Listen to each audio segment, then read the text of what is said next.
welcome everyone to our first webinar of the year, PropTech, past, present and future. You've got me for the next couple of minutes and then I'll introduce you to our esteemed guest list. So who am I?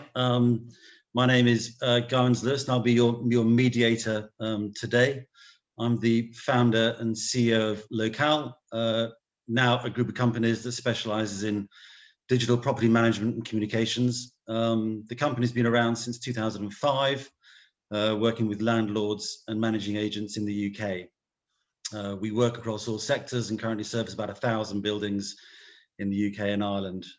We began life very much as a B2B service, as that was what our clients wanted, and then have evolved into a sort of B2B2C provider over the last few years as the voice of the customer has got louder and louder, which I'm sure will be a topic we'll be discussing in more detail later. So without further ado, I'm going to introduce some of our some of our guests.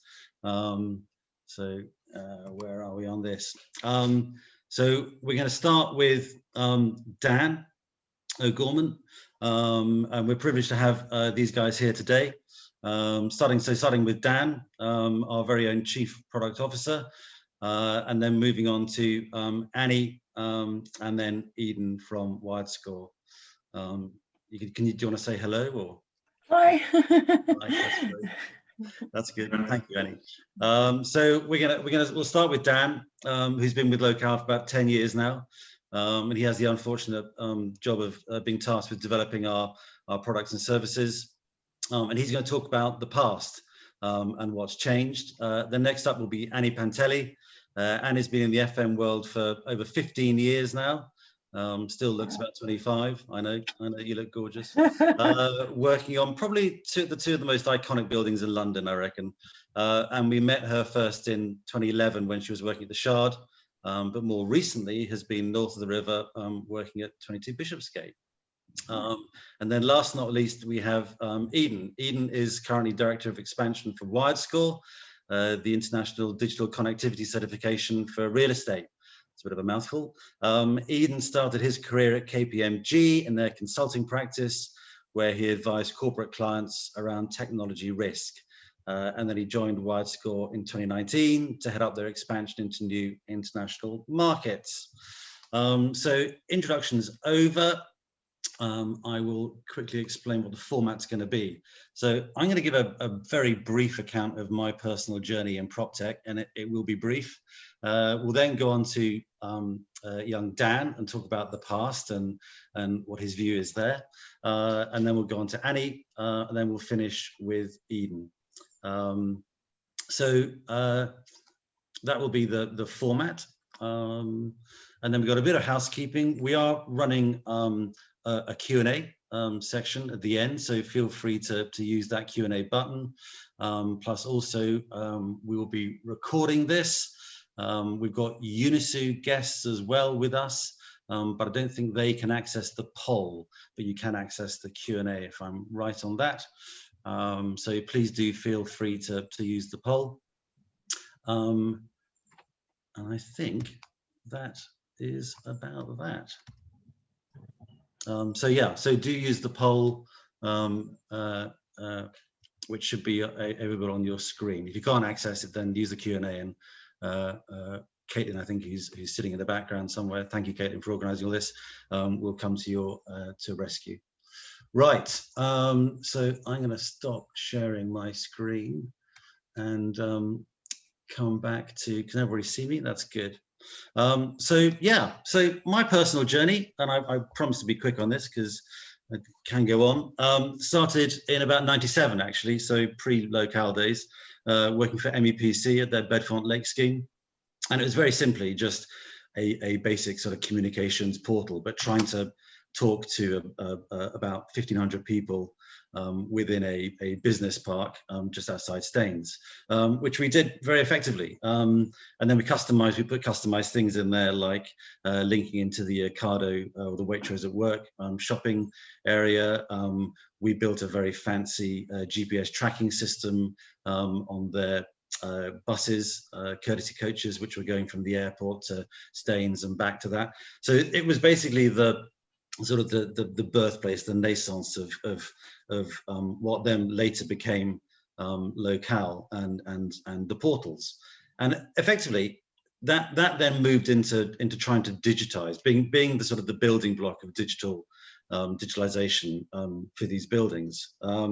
And when I say it was painfully slow in 2005, there's no joke there. It was unbelievably painfully slow. And I think thinking back of why it was quite so slow, and we're talking about 18 months, maybe longer than that, from sort of initial conversations to conversion, was because people just didn't get it. They just didn't understand what we were trying to do. And it was very much an education piece for us. And I think up until very recently, it's still been an education piece. And I think even in some sort of dark areas, and it'll be quite interesting to see what the guys think when we get into the conversations, whether that is still a thing or whether actually now everyone is really enlightened and gets the joke and is really sort of, very keen to adopt tech in their buildings and across their portfolios. So that'll be good.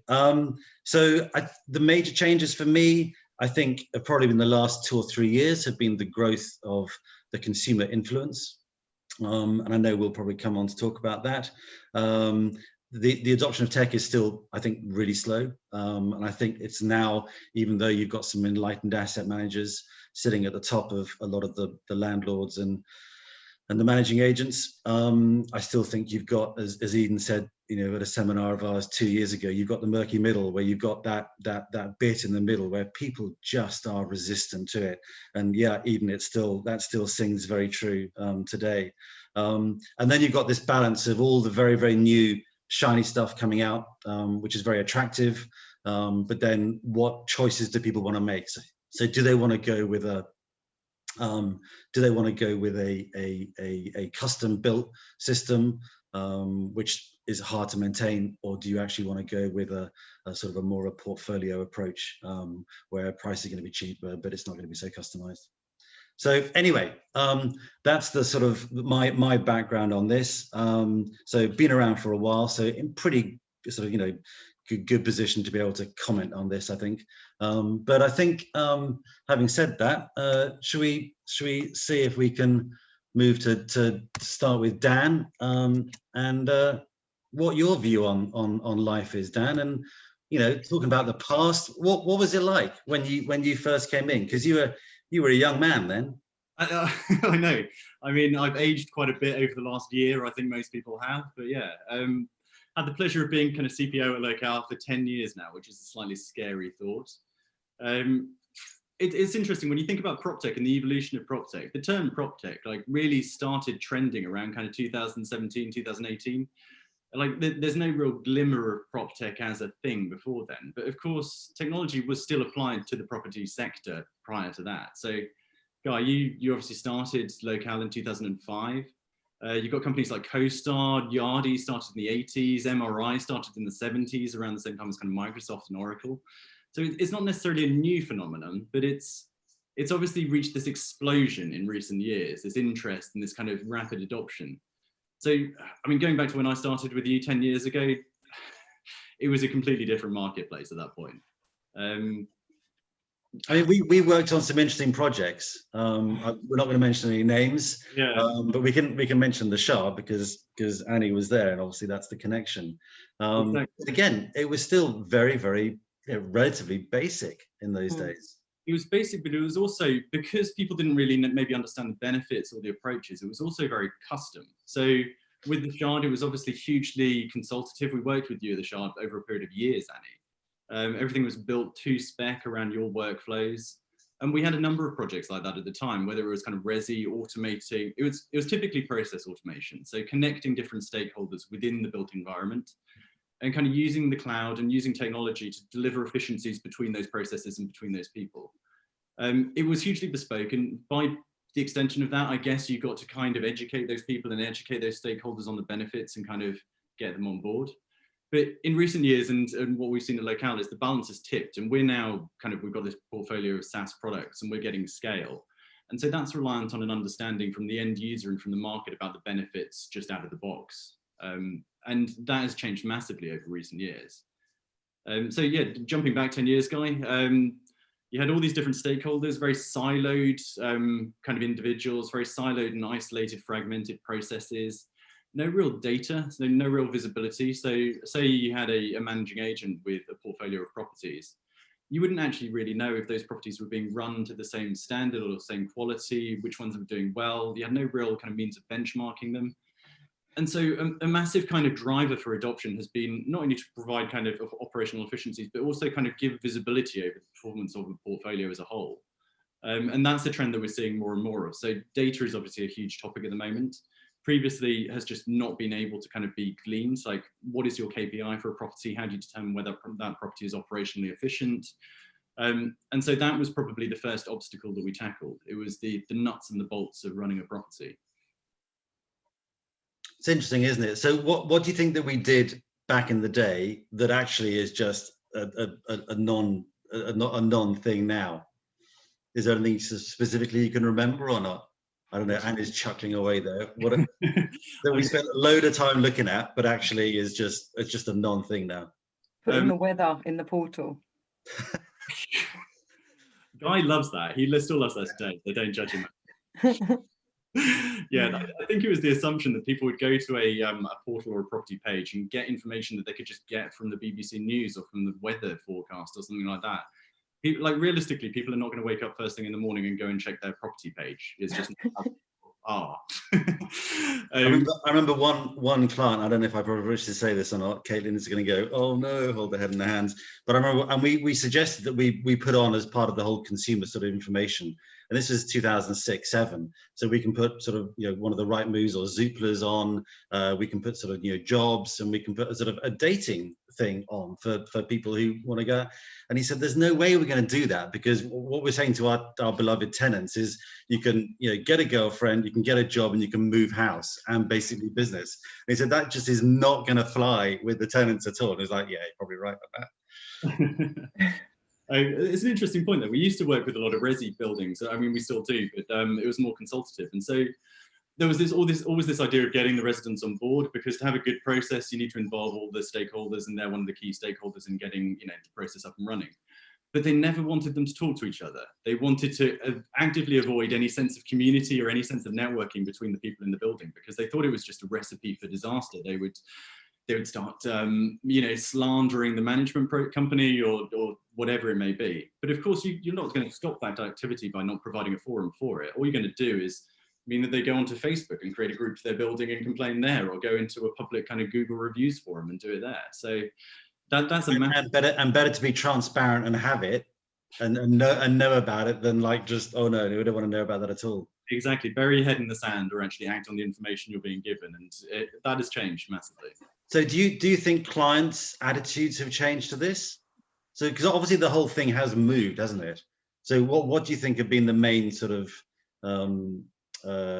reasons for change then?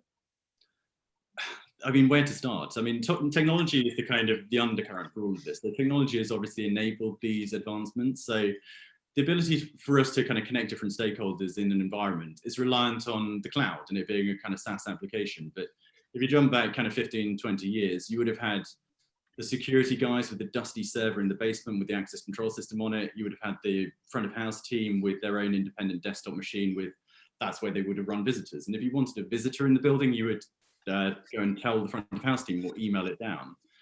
So I think that's the kind of the undercurrent, but like, yeah, it's been a very kind of slow market to change. I think it's a much more competitive market now. I think landlords are feeling the pressure that they need a better product. And there are so many kind of economic drivers for that, but it's playing into ultimately what is a better product for the end customer. And the end customer, the shift and the focus has moved from FM and BM onto the end user of the building, the occupier, the person interacting with the building services and each other in that building. Eden, I can see you nodding there. You agree with all that? You're seeing that?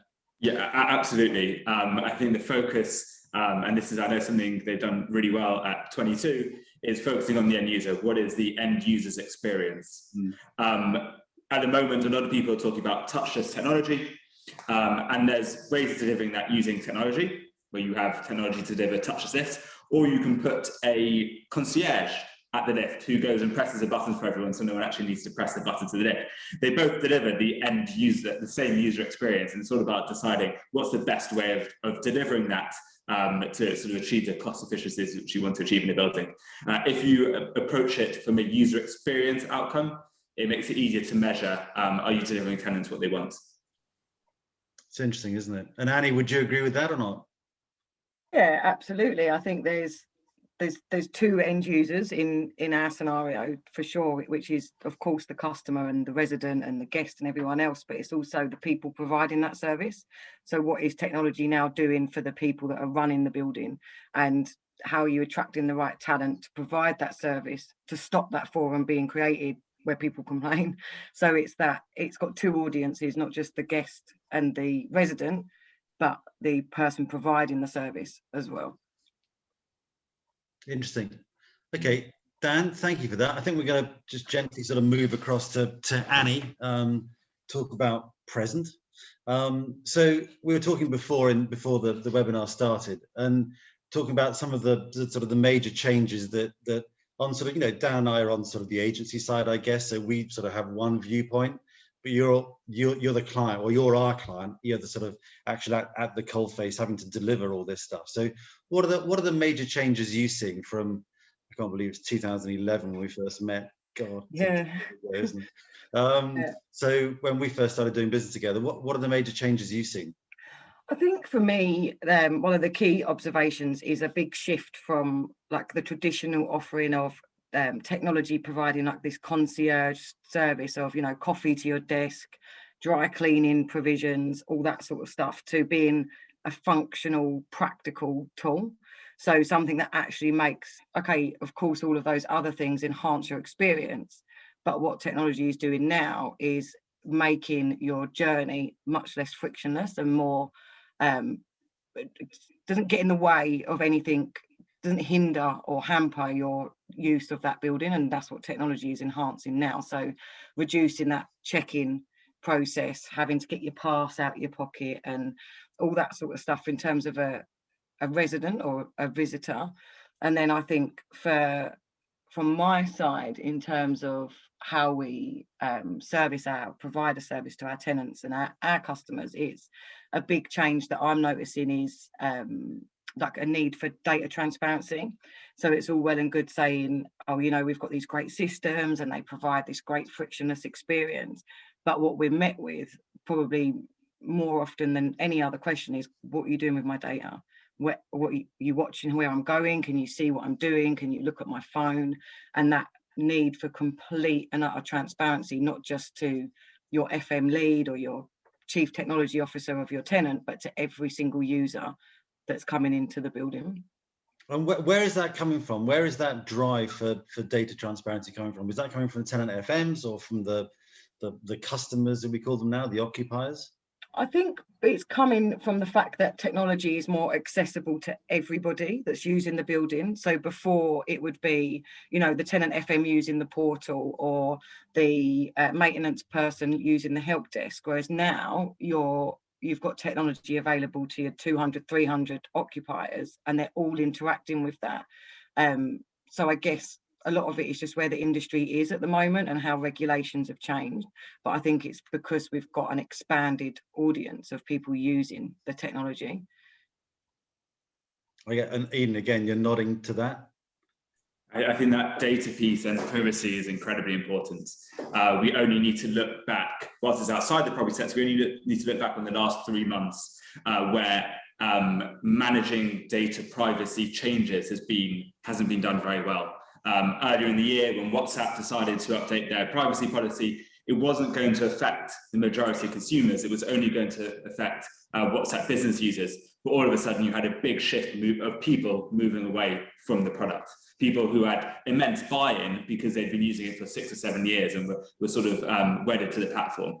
It just goes to show that trust of the users, whether that's of a technology product or users of a building, can be quite fickle.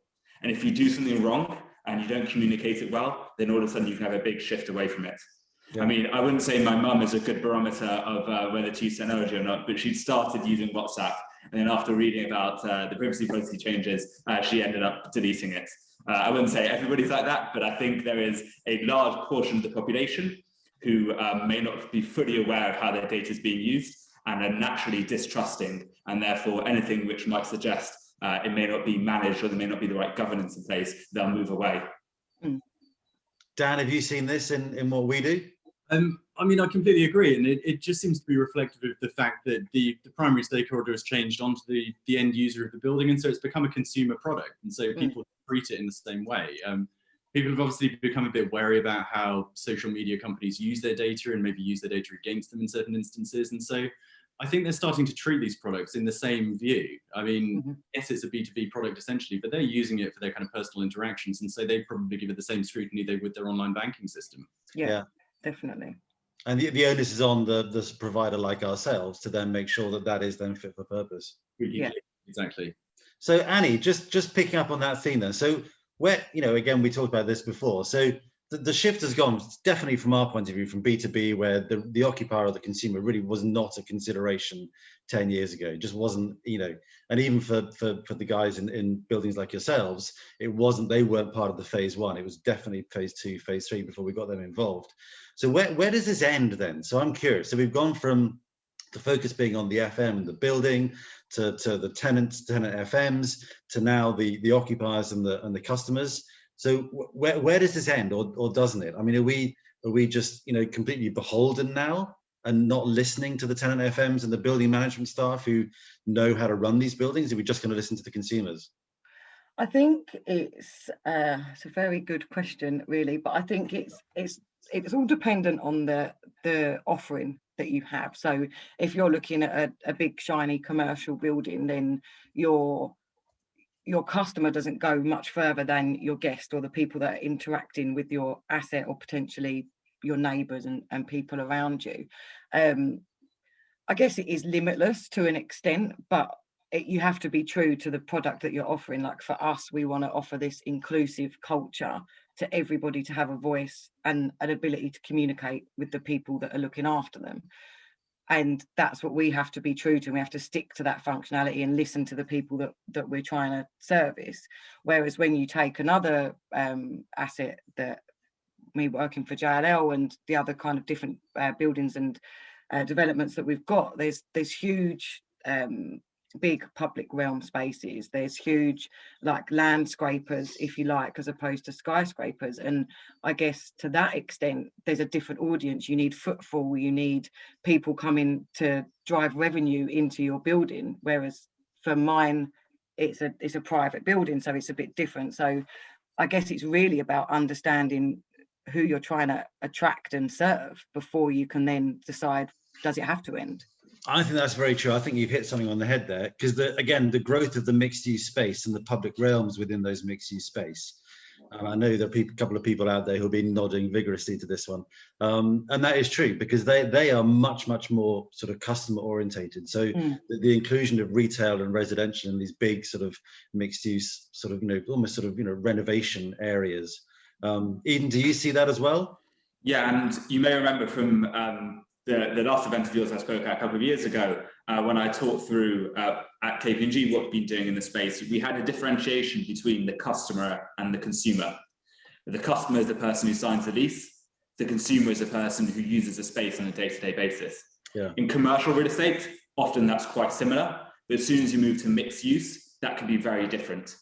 And it's ensuring that you're meeting the needs of both groups, because the needs of both groups can be very different. That's very true. And Dan, we've had to sort of morph our system to reflect that as well. Yeah, and I think the current trends that we're seeing with like the move towards more kind of flexible hybrid working are just going to emphasize that as well, because like if someone's going to be in the office for less time than they used to be, they need to be kind of productive and have a great experience and connect with others when they're there. And so it's kind of joining up their experience and delivering technology that kind of delivers that experience for them, as opposed to just putting tech into a building because it's a box ticking exercise. Mm-hmm. Yeah, very much, very much. Okay, well, thank you, Annie. And we're gonna move on to Eden now. So yeah, it's just, I was thinking about this the other day. I know we talked about it before this thing started. It's really all about connectivity, because PropTech technology and all that sort of stuff. It's all about connectivity.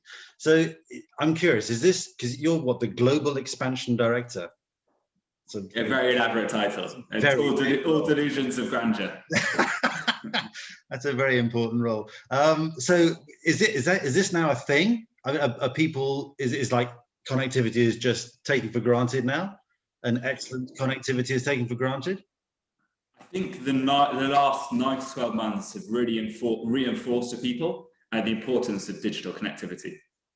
Often in the office, if we had good connectivity, we'd take it for granted. But as soon as people had to work from home, we were in Zoom calls sort of back to back all day, and we were accessing all of our files in the cloud. We realized bad connectivity can have a major impact on our productivity.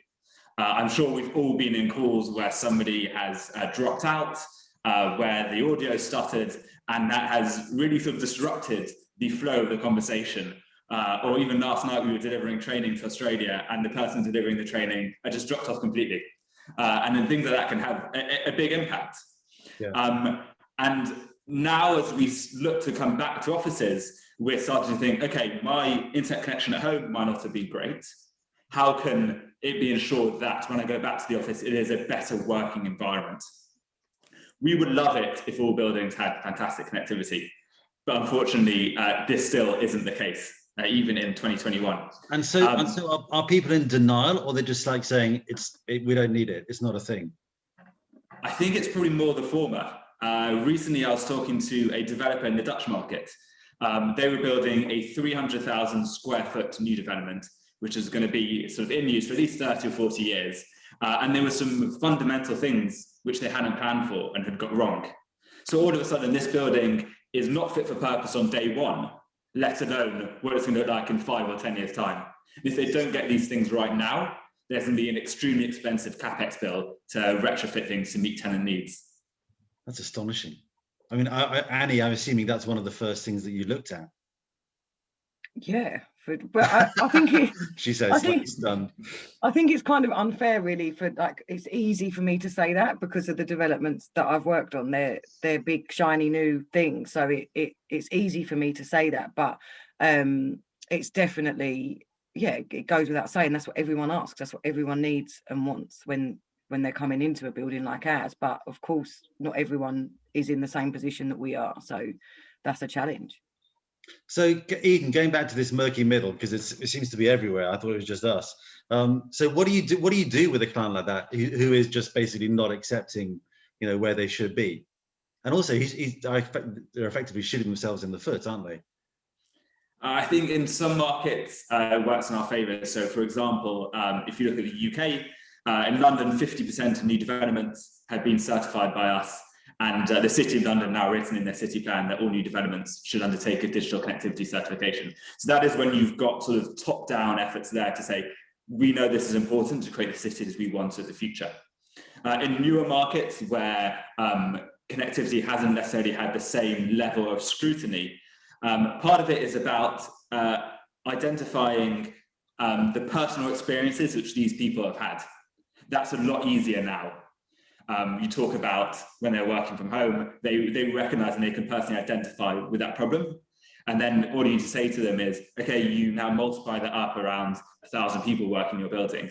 And now you can see the frustration and the impact that will have on your lease lengths and potentially vacancies. And people start to see the problem is there. It's then difficult to get them to recognize the problem into actually moving them to take action. Yeah. And is it normally one stakeholder that is going, no, we're not going to move on this, or is it normally a series of people that are sort of all aligned on this? I think if you can get an asset manager brought into it because they recognise the impact it will have on future cash flows for the building, then they can corral everyone else to come together. If you can't get the asset manager to really understand that this is something which is required for them to deliver on their business plan, then you have a very difficult road ahead.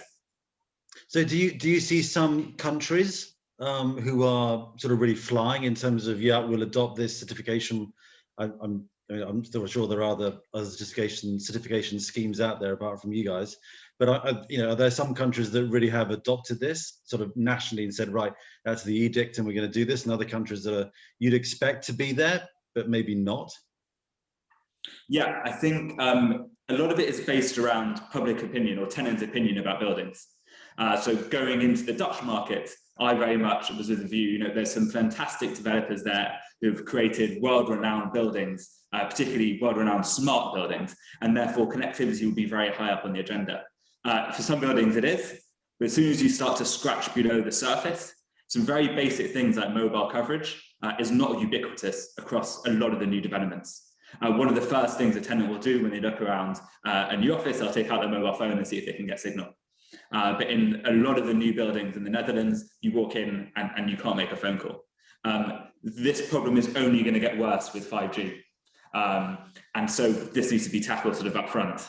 So I went into the Dutch market with very high expectations, and it's now an education piece. And as soon as you mention something as tangible as that, people sort of turn around, scratch heads and think, oh yeah, you're right. We never really sort of properly considered that. So Dan, this is something that really doesn't really come across our desk, does it? Well, there's a really interesting kind of counter to this, because like you've obviously got establishing standards for new buildings and establishing kind of connectivity, which is what Eden's talking about and where Annie is coming from with the privilege of kind of working on the big shiny buildings. But there's that stat that I read the other day that in 2050, 2/3 of the buildings that exist today will still be standing. And so you've got this kind of issue of retrofitting standing stock. How do you approach that issue? In our world, I guess, like we can kind of put the digital layer on top of the building because you just establish who does what, set up the workflows, and as long as they can kind of connect to the system, we're okay. But it's a whole different beast when you're actually in the building and you can't connect, you know, have no mobile signal. That's a real problem. And I mean, us at WiredScore love to refer to the example of the Shard, because when the Shard was designed, the iPhone hadn't been invented yet. And now everybody working in that building is using a smartphone. And it was designed in a way which allowed it to be future-proofed. So things can be further retrofitted, it can be asset managed in such a way to deliver a fantastic experience. Now you can go even further back than that and say the Empire State Building. It was built 100 years ago, but it's still one of our top performing buildings from a connectivity standpoint around the world, because they're constantly thinking about how can they asset manage it in a sustainable way and implement the right technologies to meet on user needs. So yes, if you fall too far behind the curve, you're going to have a big bill to bring it up to date. But if you can incrementally make investments and ensure you're keeping up to date in tenant expectations, then you can really manage a building in a way which doesn't need any major changes for 40, 50 years. And will those tenant expectations change as the millennials begin to take, you know, hold of all our lives, and they become the dominant force? Does that change things? So bitter, guy. I mean, 50%. I've got 4 at home. That's why. Am I bitter? Do I look bitter? 50% of the workforce today are millennials, as much as it might annoy you. But no, connectivity is, like, if you're thinking about a 5G kind of smart building, like that's reliant on kind of zero latency and all of the sensors kind of talking to each other to optimize that building on an ongoing basis. And so I don't think it's down to fussy tenants eating their avocado that are demanding mobile Wi-Fi service. I think it's down to the actual operational efficiencies of future buildings and the requirements around that. Oh, so what are they going to be looking for? Are they just looking up for more of a joined up world then? Because Annie, again, I'm assuming you will have looked into this to say, so what do they need, not just today, but going forward?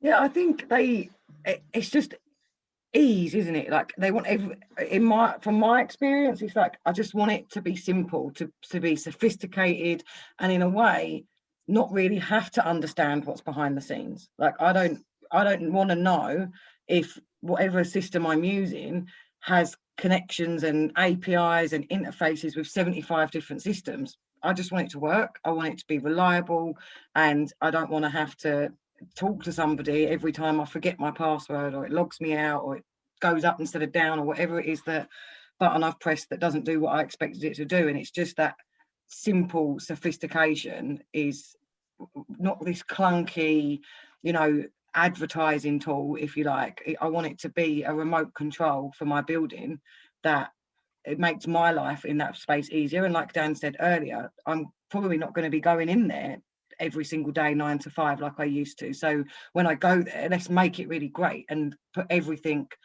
like really easily accessible for me, so that I don't, like, it's not a chore to go into the office. It's actually like a highlight, and technology makes that easier. Yeah. And yeah, I think it's hard to predict, isn't it, what how that's going to grow and change with as different generations or different interests take hold. But I think there's a huge drive we're seeing already for like transparency in terms of ESG and environmental efficiencies, and I'm going into this space, but what is it doing for the world, and should I be using it, and that kind of like moral connection as well to a space that you work. We're seeing a lot more of that coming from our tenants and their workforce as well, to say, what do you stand for as a management team and as a developer and as the products and partners that you're using, because there's a bigger agenda here for the future, and there's no point of building still standing in 50 years if it's deep underwater. You agree with that, Eden? You see that as one of the future trends then? Yeah, I think we're seeing more and more landlords looking to align their corporate brand with ESG, looking to attract tenants to their spaces because of what they believe in as a corporate brand. And we're starting to see more and more organisations committing to things like B Corp, because to show that they care about not just delivering value to their shareholders, but also delivering value to society and the wider world, and aligning their incentives with what the users of their buildings really believe in. Interesting. Okay, I think that sort of concludes the sort of the formal part of the day. Right. How do we get onto the? There we go. A little pop-up screen there. So. Technology. So the first one, and this is a game we can all play, guys, so don't be shy in coming forward. Technology has played a crucial role in supporting the property industry through COVID-19. Agree, disagree, not sure. 95% agree, 3% disagree. I'd like to hear from those guys. And 3% not sure. Why aren't you sure, that person? I wonder. So I think that's fairly standard fare. Dan, are you surprised by that? No, I mean, that reflects my experience, I guess, and what we've been doing. I would likewise like to hear from the disagree, kind of a good counterpoint. It's easy to fall into confirmation bias with this kind of stuff as well, isn't it? You read stories that agree with your view, and so it'd be good to get a counterpoint. Yeah, I mean, it would be interesting to hear your sort of Annie and Eden stuff. Just apart from the very basic sort of, we can now communicate with a lot more people at the click of a button. What else has, sort of technology provided for these people who've been at home in your experience of the last year? I think one thing I've really noticed is like you say not to say about the whole communication piece, but for me, it's like displaying other things, other functionality of a building through technology that perhaps one wouldn't have been interesting for everybody, but definitely wasn't as relevant before COVID-19. Like we're seeing a huge demand for transparency of housekeeping.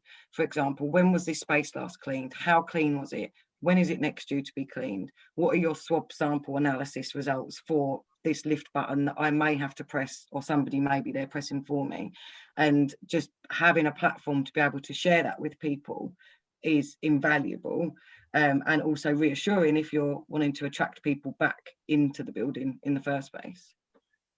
Eden, you'd agree with that, Eden?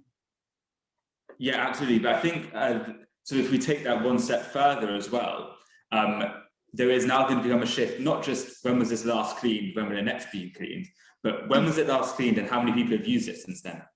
Yeah. And this is where technology can play a key role, because if no one's using it, there's no need to clean it every hour. So it's sort of helping tenants understand, when it comes to health and well-being, specifically COVID, it's helping tenants understand, okay, what is the risk to me of coming in and using this building? What is the risk to me of going and pressing that button? I think confidence, isn't it? It's about their confidence and actually going back into that space. And you need to look in the press how TfL and government have done this sort of relatively well, where they're releasing results saying, okay, we've carried out swab test analysis on all of the tube stations and we have found no traces of COVID-19. They're not saying we're cleaning the tube stations every hour. They're talking about more outcomes. Dan, do you want to comment on that? I mean, we've been playing with stuff like kind of density sensors, so you can see how busy your office is before you go back, kind of contactless technology, so you don't have to interact with shared services. And the common theme, as I kind of alluded to, was just really building confidence in the workforce and the people using the building to actually go back, even if it's not fully using it as they used to. It's just kind of, yeah, those first steps back to a bit of normality. easing them back in. Yeah. Okay. Second poll is, question is, PropTech has been or will be integral to building reoccupation strategies. And again, hardly surprising, I think we got 83% who agree, no one disagrees, and 18%, that's 7 people, not sure. Again, it'd be really interesting to get those people on board and sort of try and justify why they're not sure. So where do you think? So actually with that not sure one, I think that's sort of really interesting. I think if we come back to sort of the example I mentioned earlier about the touchless way of delivering a lift, there's a lot of ways you can do low-tech things of attracting people back to the building. Having hand sanitizer stations, for example, is technology free, but that's not necessarily an efficient way of bringing people back. It can be very high cost, and particularly when you're relying on people instead of technology, it can be very high cost. I will not be surprised if in a year's time, people have gone that non-technology route, because they're not set up as an organization to think about how can we use technology to drive efficiencies and to drive the right experiences within their buildings. I would hope that the majority, or if not all, landlords and operators are using technology to drive reoccupation strategies, but I would not be surprised if many are using the old-fashioned way and saying, okay, we will just deliver things like hand sanitizing stations and perhaps have somebody go around with a clipboard to work out which areas are the busiest, and then send an email around and say that floor 3 isn't busy on a Tuesday. But are you being a bit unfair? Because there'll be people out there saying, well, we just can't afford it. We don't have the money, the service charge, just can't afford this kind of stuff. I don't think it was always about money, though. I don't think it's necessarily financial. Like, just following on from what Eden's saying there, a lot of it, even in at 22, that's what we strive for. But we have a huge customer base to convince that technology is the right way to do it. Not everybody wants to interact with technology. Not everyone genuinely believes that that's the right thing to do for various reasons. But on top of that, it's hard. It's hard to switch. If you're not starting with a blank canvas and something's worked one way, it's working for everyone else. It works in Tesco's. It works when I get on the train. So why should we be any different? That's done. I've ticked my box and everyone can come back to work. So change is hard, and it takes a lot of energy, and it takes a lot of people to be in agreement to do that. So it might not necessarily always be a money thing, but sometimes it's convenience, and it's trying to convince people that it's actually more convenient to use technology to do that. That's the challenge, the murky piece, and the audience that you've got to try and convince, and that's hard to do. And I agree. I mean, the whole change thing is a big issue for us in terms of trying to get sort of scale on that. But also it's how you then get that message across. So 4 or 5 months ago, we've actually started a new company. I haven't actually told you this, Annie, so apologies for this. But it's creating custom streamed content onto screens for various clients. So they've got either existing screens which they don't know how to use, or sort of some poor guy or girl behind the desk and sort of said, will you create the content? It's like, I don't know how to do this. So we're kind of taking that pain away. So that's a really good point, actually, Guy, because that's another thing, is sometimes it's the expertise in the buildings that it's not there. No, you can't ask someone to use a product and adopt a product that they genuinely and fairly don't really understand. And it's hard to get. And this is where we find with the Locale Life, the tenant engagement side, is that companies will say, okay, fine, well, we'll run our own offers and promotions. It's like, yeah, sure you will. And it's like gyms in January and February. Everyone's really keen for 2 months, and then come March, it's like, oh, I can't be bothered with this anymore. And it just stops and it dries up. But if you outsource it, don't just do us or do anybody else, you're then under the cost to actually deliver that, week in, week out, and make sure it's good and exciting and kept up to date and fresh and everything else. But leaving it to some person is just another job where it's not KPI, it's not part of their job description, it's just another thing to do. The joy soon goes. Right. Moving on to I think that sort of handles the polls. We've got a few questions, which is always exciting. And again, this is a game we can all play. Okay, Annie, another one for you. What was the biggest concern amongst management on using PropTech? Or that person probably means technology. So what would be the biggest management concerns, or maybe there weren't any? I would say it goes back to the data efficacy. So it's making sure, because it's not just trying to convince people to use it because you're being genuine with their data, but there's huge fines if you're not using it properly, right? So for us, it's having the right partner and the right, or partners, multiple partners when you're talking about a building like 22 that support you on that. But I would say the biggest concern is, how that whole data journey from transaction with the customer to where it's stored and held and all that sort of stuff. Dan, you'd agree with that? Yeah, I would. And I think it's really interesting that that's become a liability. It used to be an asset to hold on to as much data as possible. Since GDPR, it's a liability for companies to hold on to that data because it needs to be treated in certain ways. And as you say, there are huge fines if it's not treated sensibly. So yeah, I completely agree. Okay. One for you, Eden. It's for all speakers, but we'll give it to you. What was the most common misconception of PropTech when you first started that still persists today? I think thinking it's all about the technology as opposed to the user experience. The technology is the enabler. I'd say user engagement. I go further than that. It's all very well having it out there, but if no one's going to use it or pick it up and play with it, then it might as well just sit in the box. Absolutely. It's things like, I think it's the average number of new apps that someone downloads per month is 0, because they have the ones which they are tied to and they use, and they probably have 4 home screens worth of apps which they never touch. So it's about how can you use technology as an enabler to engage the right audiences and deliver the right outcomes for them. Dan, would you agree with that? I mean, I would second that, because I mean, working on the product at Locale, those are the metrics that we live and die by. Adoption, getting as much reach as possible out of your product, getting as many people to use it. But you don't want them to log on once and never use it again. So you need that repeat engagement. And so we measure that in various ways, whether it's monthly active users or transactions for the module, whether that's a help desk ticket or a visitor booking or whatever it may be. But you're always trying to just ensure that the product is finding a use. So as you kind of alluded to, it's not just using technology for technology's sake, it's solving a problem so that it's the path of least resistance for that person to do the job or to have the experience that they want to have. So yeah.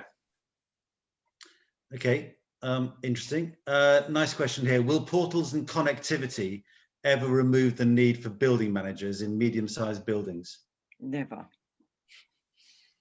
But they got robots in Japan.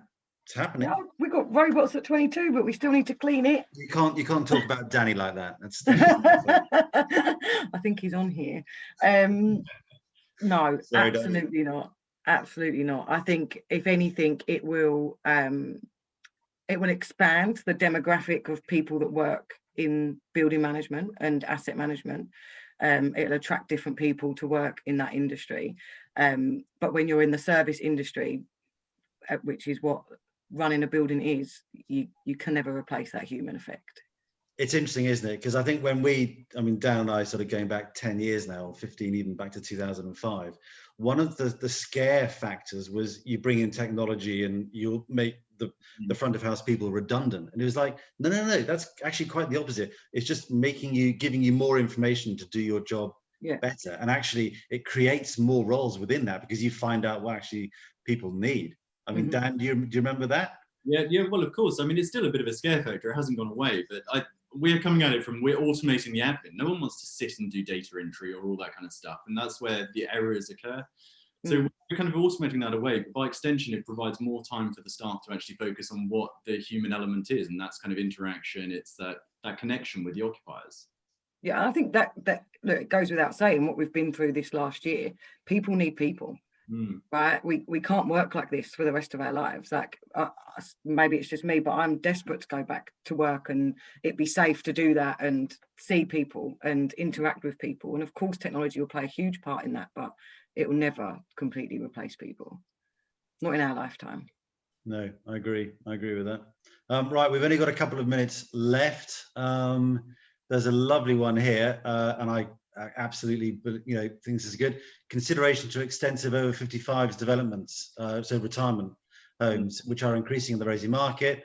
This person manages in the region of 60,000 over 55 homes, and a low percentage of them want technology. And we understand this because they don't know how to use it, and they prefer the face-to-face and the good old written correspondence. Is that just a brick wall we just faced with, or is there a solution there? I think Annie mentioned this earlier. So how can you make the technology seamless and work in the background? In a lot of these implementations, it still requires the user to interact with it in certain ways. But if you can have that technology working in the background to complement some of the more traditional ways of communication or where you go about things, then that's how you can get a good hybrid approach, which works for user groups which may not be as technology savvy.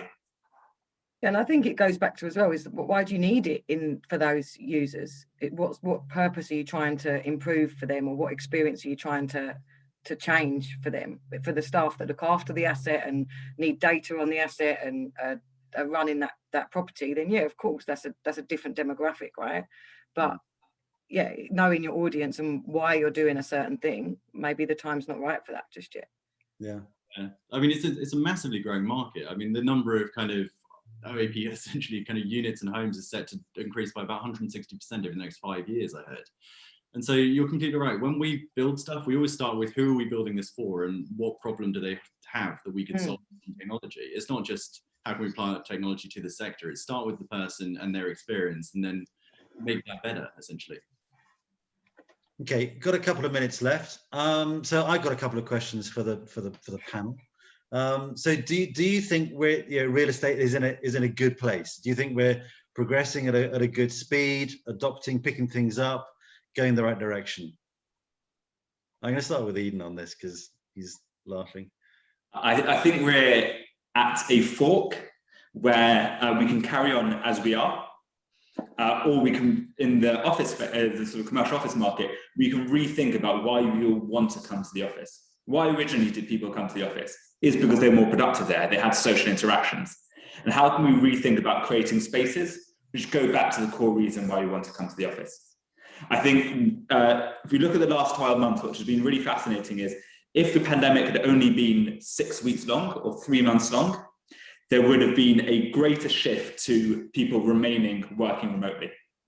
Because everyone at the beginning was seeing the productivity benefits there. They were able to have a lie-in or sort of spend more time with their family. We're now at a point where we're sort of sick at looking at our kitchen table every day, day in, day out, both while we're working and also while we're not working. And there's a fantastic opportunity for landlords, for property managers, for developers to create inspiring offices to bring people back. So this is a great opportunity to rethink about, okay, what do people really want in an office? Let's create that. Let's do it in a sustainable way, which meets what tenants expect and is sort of fit for purpose for the next 20 or 30 plus years. Annie? Yeah, I agree. I think it's hard for me to say, isn't it? Because it's like, well, I'm working with things that people would love to have in their buildings, and maybe many people have something similar, but I think, like, speaking from my place, yeah, we're in a great place to welcome people back, and we haven't necessarily had to make significant changes because our infrastructure was there and set to operate with PropTech. That's what our model is all about. But I think we're at a point now, aren't we, where everyone's talking about smart, everyone's talking about having smart buildings, and there's no real single set of rules as to what makes a smart building. But through, like, Eden and his company, for example, more and more we're working with these guys ourselves at 22, and it's how do you certify, how do you evidence what you're doing is of value to the people that are coming into your building. So yeah, I think it's probably unfair for me to answer that because of course we're tracking one way and potentially others are taking a bit of time to get there and catch up. Dan, how do you see it from where you're sitting? I mean, it's hugely exciting, isn't it, that over the last few years there's been this explosion of noise in the market and these kind of trends around PropTech. I think there is a lot of noise, and that is both great because it's drumming up attention and kind of interest in the area, but it's also slightly scary to those that are not familiar with tech or not maybe familiar with this kind of stuff. So they don't know where to look, or how to sort the signal from the noise. And so hopefully what we'll see over the next few years is just the products and the services and the technology that provides real value to the buildings and the end users is the stuff that will make it out the other side. Very interesting. So given the sort of, some clients are really pushing this forward and some clients are being a little bit more reserved, what do you think they need to do or actually, going back to that situation, the example of the guy with his sort of retirement homes and his clientele, where actually they're not that bothered. So is it about saying, okay, well, it doesn't need to be, fully in your face. It can just be operating on a background basis. Yeah, I think if I was doing this in a different asset or a different development, I would be saying, take the time to understand what all your options are and why you're doing things. Speak to independent companies and speak to people that will give you unbiased advice, and go and see what other people are doing, and take the time to understand why you're doing things before you then decide how to do it. And it's okay with taking the time to do that, as long as you've got that end goal in sight. Yeah. But apply yourself to understanding what all your options are and why you would do that. Okay. Eden? Yeah, I completely agree. What are the user stories you want to deliver on? What do you want people to be able to do? You may do that with technology, you may do it without technology, but just ensure that you're delivering on the right outcomes. Yeah. And Dan? Yeah, it seems to be a recurring theme, but understand your own goals. What are your objectives? What are your objectives? What do you hope to get out of this exercise? And think about the people you're delivering against. So who are your stakeholders? Who's in your building? Why are you doing this? And what do they want? And then kind of build it out from there. No, I agree. Cool. Well, I'm being told we are at the end of our session. So I'd just like to quickly just thank the panelists. Annie, first of all, thank you very much indeed. Good to see you, looking well. Eden, thank you very much indeed. And hopefully we'll meet up for a beer. Well, meet up for a beer with everybody after this crazy time. And Dan, we'll probably talk tomorrow. Right. Thank you for everybody attending, and catch you later. Bye-bye. Thanks a lot, guy. Cheers. Bye. Bye.